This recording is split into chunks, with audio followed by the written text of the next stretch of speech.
Just 3 రోజుల క్రితం అండి మన డిఫెన్స్ మంత్రి రాజ్నాథ్ సింగ్ గారు ఒక హై లెవెల్ మీటింగ్ పెట్టుకున్నారు. ఇందులో ట్రై సర్వీసెస్ హెడ్స్ అంటే ఆర్మీ, నేవీ, ఎయిర్ ఫోర్స్ వీళ్ళ head chief of defence staff Anil Chauhan వీళ్ళు ఒకవైపు, ఇంకొక వైపు చూశారు అనుకోండి డిఆర్డిఓ యొక్క చైర్మన్, అలాగే డిఫెన్స్ ప్రొడక్షన్ యొక్క చీఫ్, అతనికి సంబంధించిన అధికారులు. అంటే భారత్ యొక్క ఈ రక్షణ కవచము అని ఏదైతే మాట్లాడతామో మీకు ఆ టాప్ ఎగ్జిక్యూటివ్స్ అంతా అక్కడ కూర్చొని ఉన్నారండి. సో ఇప్పుడు రాజ్నాథ్ సింగ్ గారు ఏం మాట్లాడబోతున్నారు అంటే ఇది 10 ఏళ్ల ప్లాన్ అండి. చూడండి, ఒక పెద్ద దేశము అన్నప్పుడు వాళ్ళ ప్లానింగ్ నెక్స్ట్ 10 ఇయర్స్లో మన దేశము ఎలా ఉంటుంది ఊహిస్తారు. దానికి ఒక ప్లాన్ అనేది వాళ్ళు రెడీ చేస్తారు. పోయిన వీడియోలో కూడా ఇదే మాట్లాడారు. ఇరాన్, టర్కీ, పాకిస్తాన్ 5 ఇయర్స్ అవ్వచ్చు, 10 ఇయర్స్ అవ్వచ్చు, కానీ ఈ ప్లాన్ అయితే అలాగే ఉంటుంది. ఇప్పటి నుంచే దీని గురించి అంటే పాకిస్తాన్ అనబడే దేశాన్ని ఏం చెయ్యాలని ఇజ్రాయెల్ వాళ్ళు ఈ 2026లోనే ప్లానింగ్ మొదలు పెడతారండి. ఇది 2036లో జరగచ్చు. ఒకవేళ ఈ వీడియో ఉంది అనుకోండి, యూట్యూబ్కి ఏమీ కాకుండా నెక్స్ట్ 10 ఇయర్స్ ఈ వీడియో ఇలా ఉందనుకోండి, ఓహో అప్పుడే ఈ విషయాలు వీళ్ళు మాట్లాడారు, ఇవాళ ఇది జరుగుతుంది అని మీరు ఆలోచిస్తారు. అంటే మీలో యువకులు స్టూడెంట్స్ మీకు ఒక 18 ఏళ్ళు ఉండొచ్చు, 28 ఏళ్ళు వచ్చేటప్పటికి మళ్ళీ ఈ వీడియో మీకు సర్ఫేస్లోకి వచ్చింది అనుకోండి, ఆహా ఇది అప్పుడే వీళ్ళు మాట్లాడారా ఆశ్చర్యపోతారు. కానీ దేశం యొక్క ప్లానింగ్ అలాగే ఉంటుంది. నెక్స్ట్ 10 ఇయర్స్ ఏమిటి? సో ఇప్పుడు రాజ్నాథ్ సింగ్ గారు సప్త సూత్రాలు అని చెప్తున్నారు. అంటే ఎన్నో విషయాలు మాట్లాడారు, నేను ఫిల్టర్ చేసినవి 7 విషయాలు. సో ఇందులో మీకు ఇవాళ ప్రజెంట్ ఉంది, ఫ్యూచర్ కూడా ఉంది. ఫస్ట్ విషయం ఏంటి అన్నారు అనుకోండి, డ్రోన్స్. మీకు పాకిస్తాన్ వాడు మనపై వాడిన 300 డ్రోన్లు మనం ఆపగలిగామండి, ఓకే ఫైన్. మరి భారత్ యొక్క డ్రోన్ వార్ఫేర్ ఏమిటి? డిఫెన్స్ ప్రొడక్షన్ ఆఫీసర్ని ఈయన అడుగుతున్నారు, డిఆర్డిఓ డిఫెన్స్ ప్రొడక్షన్ చీఫ్, మీరు చెప్పండి, రేపు యుద్ధము అనేది డ్రోన్ల ద్వారానే జరుగుతుంది. ఇరాన్, అమెరికా లాంటి ఒక దేశాన్ని ఏం చేసింది అంటే ఒట్టి డ్రోన్ల ద్వారానే మ్యాక్సిమం డ్యామేజ్ అనేది వాళ్ళు కలిగించగలిగారు. పాకిస్తాన్ కూడా మన విషయంలో అదే చెయ్యాలి అనుకున్నారు, కానీ మనము ఏదో ఒక రకంగా మనకుండే డ్రోన్ షీల్డ్ ద్వారా ఆపగలిగాం. మరి భారత్ యొక్క డ్రోన్ ఫోర్స్ ఏమిటి, భారత్ యొక్క డ్రోన్ వార్ఫేర్ ఏమిటి అంటే మీకు ఒక అధికారి చెప్తున్నారండి, మీకు ప్రస్తుతం ఉండే పరిస్థితుల్లో 2 లక్షల డ్రోన్స్ భారత్కి అవసరం అండి. 2 లక్షల డ్రోన్లు అంటే మీరు చైనాను ఎదిరించాలి, పాకిస్తాన్ని ఎదిరించాలి, ఎటు చూసినా యుద్ధ వాతావరణము. ఈ టైంలో భారత్ ఒక ఫర్మిడబుల్ ఫోర్స్గా ఉండాలి అంటే 2 లక్షల డ్రోన్లు అనేవి మన వద్ద ఉండాలి, క్లియర్గా ఈయన చెప్తున్నారు. మరి ఇప్పుడు డిఆర్డిఓ అలాగే డిఫెన్స్ ప్రొడక్షన్ వాళ్ళు కలిసి ఎన్ని డ్రోన్లను తయారు చేశారంటే మ్యాక్సిమం 20,000 నుంచి 30,000 దాకా మాత్రమే.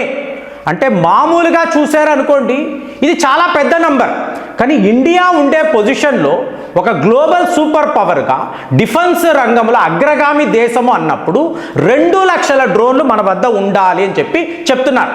సో డ్రోన్ వార్ఫేర్ అనేది ఫస్ట్ విషయం. ఇక రెండవది చూశారనుకోండి మీ యొక్క ఎయిర్ డిఫెన్స్. అంటే పాకిస్తాన్, చైనా వాళ్ళ యొక్క ఎయిర్ బేసెస్ ఎటు నుంచి మన మీద దాడులు జరగవచ్చు, అక్కడ మీ యొక్క ఎయిర్ డిఫెన్స్ సిస్టమ్ ఎలా ఉండాలి. సో దీని మీద అంటే పూర్తిగా ఎయిర్ ఫోర్స్ని ఫోకస్ చేసి ఈయన మాట్లాడుతున్న రెండవ విషయం. ఇక మూడవ విషయం అన్నారు అనుకోండి, ఈ ట్రై సర్వీసెస్ అనేది ఇంటిగ్రేటెడ్గా ఉండాలి, ఎప్పుడు కలిసే ఉండాలి, విడివిడిగా మిమ్మల్ని చూడకండి. చీఫ్ ఆఫ్ డిఫెన్స్ స్టాఫ్ ఇక్కడ కూర్చొని ఉన్నారు, ఈ ఇంటిగ్రేషన్ని మీరు ఎలా తయారు చేస్తారు అంటే విడి థియేటర్స్ ఉంటాయండి. ఈ థియేటర్స్లో, ఈ డివిజన్స్లో Indian army, navy, air force కలిసి ఒక డివిజన్గా వీళ్ళు యుద్ధము చేస్తారు. సో దీన్నే ఇంటిగ్రేటెడ్ డిఫెన్స్ ఫోర్సెస్. ఇది మూడవ విషయం. గ్రేట్ ఎగ్జాంపుల్ ఏమిటి? బ్రహ్మోస్. బ్రహ్మోస్ని మీరు ఆర్మీకి వాడతారు, నేవీకి వాడతారు, ఎయిర్ ఫోర్స్కి వాడతారు. సో బ్రహ్మోస్ అనేది ట్రై సర్వీసెస్ను ఇంటిగ్రేట్ చేసే ఒక గొప్ప అస్త్రము. అలాంటిదే ఆకాష్ కూడా ఉండాలి. ఆకాష్ని మీరు నేవీకి కూడా వాడే కెపాసిటీ ఉండాలి. ఇప్పుడు మీరు బారక్ 8 అన్నారు అనుకోండి, మీ ఎయిర్ ఫోర్స్కి వాడతారు, నేవీకి వాడతారు. అదే మీ మిలిటరీ అంటే ఆర్మీ అన్నారు అనుకోండి, బారక్ను మీరు వాడరు. సో ఇదే ఇంటిగ్రేటెడ్ ఫోర్స్. 3 విషయాలు, 3 చాలా చాలా ముఖ్యమైన విషయాలు. ఇదేంటి, నెక్స్ట్ 10 ఇయర్స్లో మనము చెయ్యబోతున్న ఈ 6 లేయర్స్ వార్ఫేర్, దీనిని ఇవ్వాలే మీరు పకడ్బందీగా పెట్టుకోవాలి. ఇదంతా ఎందుకండి మన డిఫెన్స్ మంత్రి రాజ్నాథ్ సింగ్ గారు మాట్లాడుతున్నారు అంటే, అమెరికా వాడు ఇచ్చిన నేషనల్ ఇంటెలిజెన్స్ రిపోర్ట్ 2026, అందులో తులసి గాబార్డ్ ఇవిడేమంటున్నారు, మీకు పాకిస్తాన్ ఒక ప్రమాదకరమైన దేశము, వాళ్ళ వద్ద ఉండే అణు అస్త్రాలు ఎప్పుడైనా కూడా పేలవచ్చు, అమెరికా పైన కూడా వాళ్ళు వాడవచ్చు, ఇది ఆవిడ చెప్పారు. ఇమీడియట్గా పాకిస్తాన్ నుంచి రెస్పాన్స్ ఏంటి, ఒకవేళ అమెరికా పాకిస్తాన్పై దాడులు చేస్తే పాకిస్తాన్ భారత్పై యుద్ధము ప్రకటిస్తుంది. తరువాత సంగతి తరువాత, మేము యుద్ధములో ఓడేమా గెలిచేమా నష్టము ఏమిటిదంతా తర్వాత, కానీ మేము మాత్రము భారత్పై యుద్ధం ప్రకటిస్తాము, ఇది పాకిస్తాన్ వాళ్ళు చెప్పింది. కాబట్టి ఇది ఎప్పుడైనా జరగచ్చు. నేను అంటున్నా ఈ 10 ఏళ్ళు, 5 ఏళ్ల నుంచి 10 ఏళ్ళు, ఈ టైంలో ఎప్పుడైనా జరగచ్చు. ఇప్పుడే దానికి కావలసిన ప్లానింగ్ అనేది మనం వేస్తున్నామండి. ఇదే రాజ్నాథ్ సింగ్ యొక్క ఉద్దేశం. అక్కడ స్టేట్మెంట్ వచ్చింది, ఇక్కడ వీళ్ళు హై లెవెల్ మీటింగ్ అనేది పెట్టుకున్నారు. నెక్స్ట్ 10 ఇయర్స్ మనము ఇదే. ఇక 4th విషయము, ఇండియన్ ఓషన్ రీజన్ వద్ద ఉండే సెక్యూరిటీ. సో ఇది ఇప్పుడు ప్రజెంట్ అండి. మీకేంటి, మిలాన్ 2026 వైజాగ్లో జరిగిన ఈవెంట్. ఇందులో ఇరాన్కి సంబంధించిన IRIS దీనిని అమెరికా వాళ్ళు సబ్మెరైన్ వాడి పేల్చేశారు. భారత్ సెక్యూరిటీ ఇవ్వలేకపోయింది. సో మనం చెప్పాం, మేము అడిగాం, బాబు నీకు సెక్యూరిటీ కావాలా, మా ఓడలు వస్తాయంటే వాళ్ళు వద్దు అన్నారు. అయినా కూడా చైనా లాంటి దేశం ఏమంటుంది, మీకు ఇండియన్ ఓషన్ రీజన్ మాది అని చెప్పుకుంటున్నారు కదా, Indian ocean is India's ocean అంటున్నారు కదా, మరి కాపాడాలి కదా, ఎందుకు మీరు కాపాడలేదు? వాళ్ళు అడగలేదండి, వాళ్ళు పర్వాలేదన్నారు, కానీ మీరు వెళ్ళాలి కదా. ఎందుకు ఇరాన్ని అలా బలి చేశారు? చైనా వాడు అడుగుతున్నాడు. కాబట్టి ఇవాళ మనకేంటి, IRIS 11 దాన్ని కాపాడగలిగాం. ఇప్పుడు అలా కాదు, ఎవరైనా సరే ఈ ఓషన్లో ఎవరైనా సరే IOR వద్ద పూర్తిగా భారత్ భద్రతను ఇవ్వాలి. ఇది ఇండియన్ నేవీకి సంబంధించిన వ్యవహారం. 4వది. ఇక 5వది అన్నారు అనుకోండి, స్ట్రైట్ ఆఫ్ హార్మస్, మళ్ళీ ప్రజెంట్ ఇక్కడ ఈ కోస్టల్ సెక్యూరిటీ ఇరాన్ వాళ్ళు మనకి పర్మిషన్ ఇచ్చారండి, మన ఓడలు స్మూత్గా వస్తున్నాయి, కానీ ఎస్కార్ట్ చేయడం ఎవరు, మన బాధ్యత. సో రేపు ఫ్యూచర్లో కూడా ఇండియన్ నేవీ యొక్క పని ఈ కోస్టల్ లైన్ని సెక్యూర్ చేయడం. ఇది 5వది. ఇక 6వది అన్నారు అనుకోండి, మీడియేషన్. ఆల్ పార్టీ మీటింగ్ జరిగింది కదా.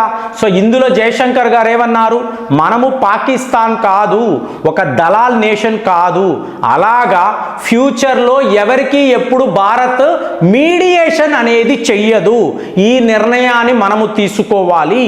ఇది 6వ అతి కీలకమైన నిర్ణయం. ఇక 7వది అంటారా, అమెరికా వాళ్ళు మనల్ని మీ స్పేస్ను మాకు ఇవ్వండి, ఎయిర్ స్పేస్ అలాగే ల్యాండ్ బేస్ మీరు మాకు ఇవ్వండి, ఇరాన్పై యుద్ధం కొనసాగవచ్చు అంటే మనం స్ట్రిక్ట్గా నో అని చెప్పాం. సో ఇప్పుడు పాకిస్తాన్ వాళ్ళు ఇచ్చారేమో అని ఇరాన్ వాళ్ళ మీద కోపంగా ఉన్నారు. మనమైతే క్లియర్గా సమస్యే లేదండి, మా ఎయిర్ స్పేస్ను మా ల్యాండ్ బేస్ను మీకు ఇవ్వము అని యుఎస్ఏకి క్లియర్గా మనం చెప్పేసాము. ఇదేనండి 7 సూత్రాలు. దీనిని నెక్స్ట్ 10 ఇయర్స్ భారత్ పాటించబోతుంది అని మన డిఫెన్స్ మంత్రి చెప్తున్నారు. ఇదంతా ఆలోచించినప్పుడు మీకేమనిపిస్తుంది కామెంట్స్లో రాయండి. మళ్ళీ వచ్చే వీడియోలో కలుద్దాం. జై హింద్.